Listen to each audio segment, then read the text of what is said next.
जातिवाचक संज्ञा के उपभेद, जातिवाचक संज्ञा के उपभेद, संज्ञा के उपभेद।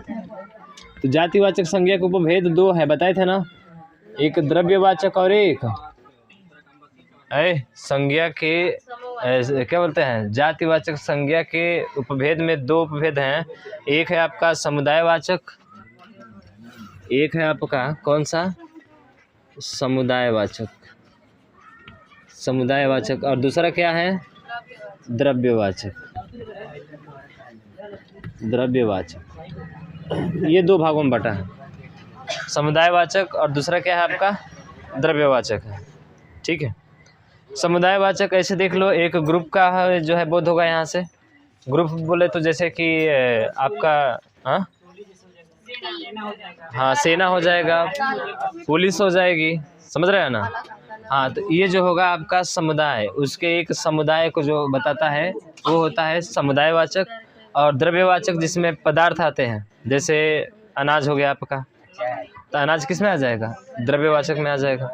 ठीक है, और नापने जोखने वाली जो चीज़ें हैं वो सब किस में आएगी, आपकी द्रव्यवाचक में आ जाएगी। तो लिखेंगे इसमें ऐसी संज्ञाएं जो समूह का बोध कराएं, इसमें ऐसी संज्ञाएं जो ऐसी संज्ञाएं जो ऐसी संज्ञाएं जो समूह का बोध कराए, समूह का बोध कराए, समूह का बोध कराए और जिन्हें गिना जा सके, और जिन्हें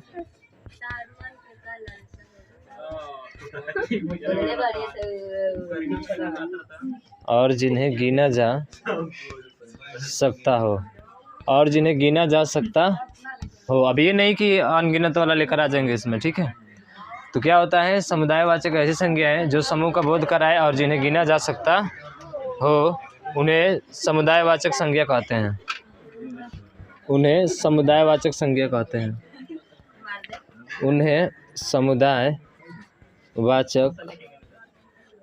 संज्ञा कहते हैं,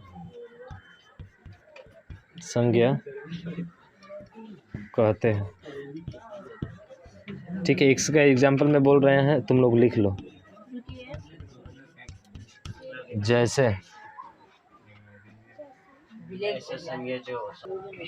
इसकी भी परिभाषा लिख लो, लिखो इसमें ऐसी संज्ञाएं जो, ऐसी संज्ञाएं जो,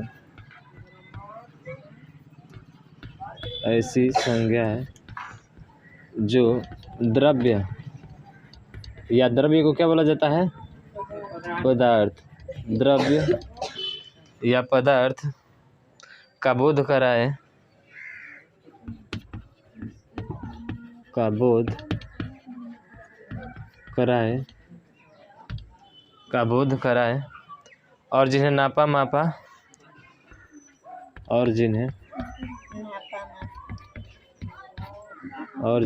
नापा मापा, नापा हो गया, मापा हो गया, या तौला,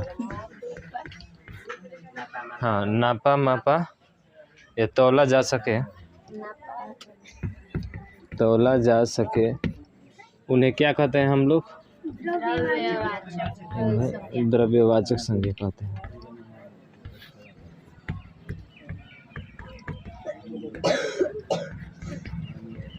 इन्हें द्रव्यवाचक संज्ञा कहते हैं। ठीक है, तो ऐसी संज्ञा जो द्रव्य पदार्थ का बोध कराए और जिन्हें नापा मापा तौला जा सके, उन्हें क्या कहते हैं, द्रव्यवाचक संज्ञा कहते हैं। ठीक है, जैसे बात करें पानी, जल, रेत। ठीक है, क्या हो जाएगा आपका, पानी हो जाएगा, जैसे में लिख लेना पानी।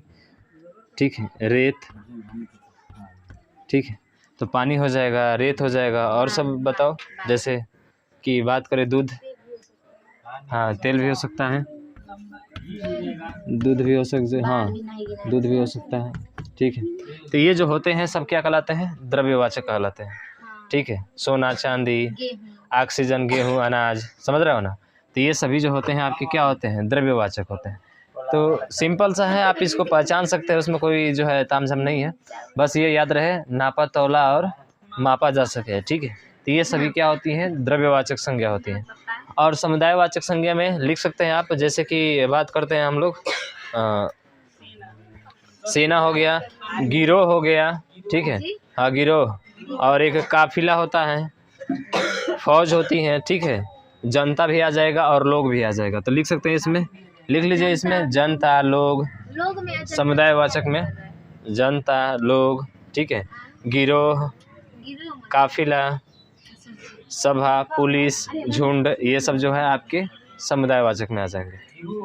हाँ गिरोह, ठीक है, हाँ काफिला, पुलिस और झुंड, काफिला, पुलिस और झुंड हो जाए। हो गया ना।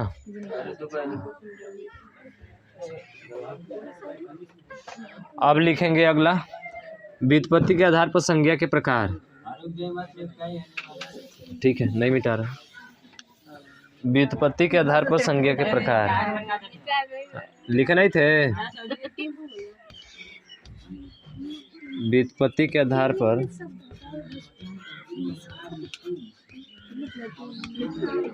पर संज्ञा के प्रकार,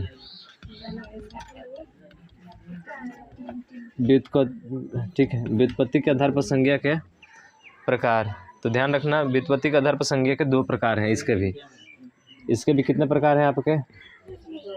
2 प्रकार हैं। एक है रूढ़ संज्ञा, रूढ़ का नाम सुना हो? हाँ, रूढ़ संज्ञा, और दूसरा है यौगिक संज्ञा। पहला है रूढ़ संज्ञा, आएगा रूढ़ संज्ञा, और एक होता है क्या, योग रूढ़ संज्ञा।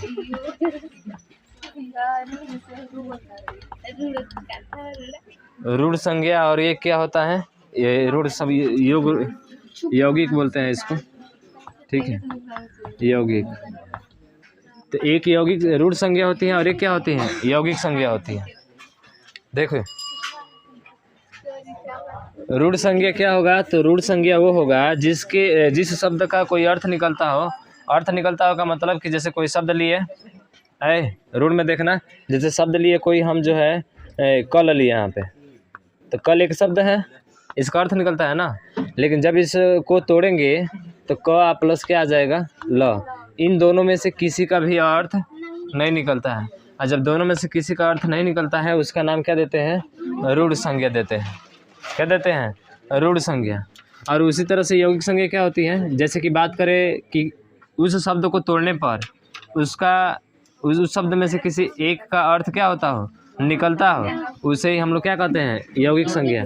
जैसे बात करते हैं विद्या धन आलय, तो विद्यालय बनता है ना, तो विद्यालय को तोड़ेंगे तो विद्या धन क्या हो जाएगा, आलय हो जाएगा। यानी कि इसमें किसी न किसी एक का अर्थ क्या होना चाहिए, निकलना चाहिए। देखिए विद्या का अर्थ निकल रहा है, आलय का मतलब घर होता है, तो विद्या का जो घर होता है वही विद्यालय होता है आपका, ठीक है ना। तो इसका मतलब है कि विद्यालय शब्द जो है वो क्या है, यौगिक है, और जो कल शब्द है वो क्या है, रूढ़ है। आया समझ में। हाँ, तो लिखेंगे इसकी परिभाषा दोनों की। पहले रूढ़ संज्ञा की लिखिए, लिखेंगे इसमें संज्ञा की व्युत्पत्ति अज्ञात हो। इसमें जो है संज्ञा की व्युत्पत्ति क्या होती है, अज्ञात होती है, पता नहीं होती है। संज्ञा की व्युत्पत्ति अज्ञात, संज्ञा की व्युत्पत्ति अज्ञात हो,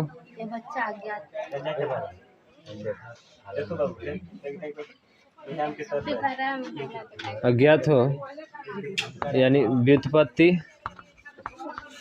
व्युत्पत्ति या रचना का पता न हो, व्युत्पत्ति या रचना का पता न हो, व्युत्पत्ति या रचना का पता ही ना हो इसमें, ठीक है।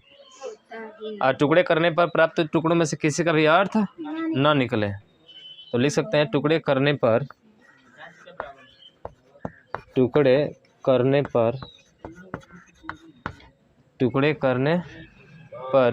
प्राप्त टुकड़ों में से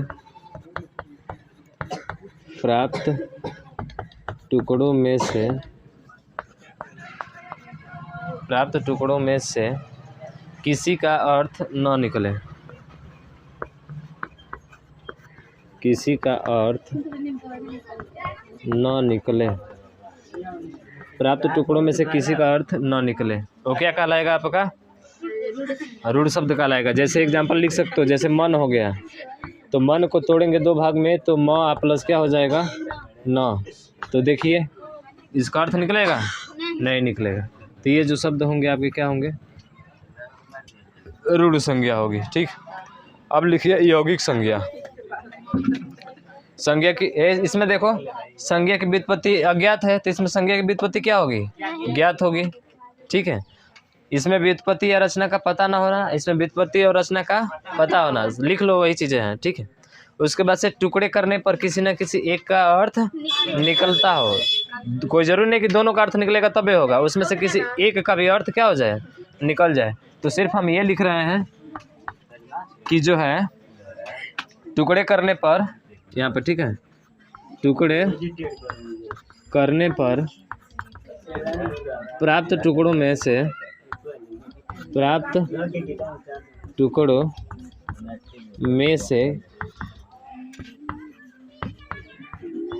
किसी न किसी प्राप्त टुकड़ों में से किसी एक का अर्थ, हाँ, किसी एक का अर्थ निकलता हो, प्राप्त टुकड़ों में से किसी एक का अर्थ निकलता हो। जैसे क्या हो जाएगा आपका? विद्यालय। जैसे हिमालय भी हो सकता है, विद्यालय में विद्या धन क्या हो जाएगा आपका? आलय। तो ये हो जाएगा विद्या धन आलय। उसी तरह हिमालय भी लिख सकते हैं, हिम धन आलय। विद्या आलय माने घर होता है। ठीक, कहीं दिक्कत है रूढ़ शब्द यौगिक शब्द में? ठीक है।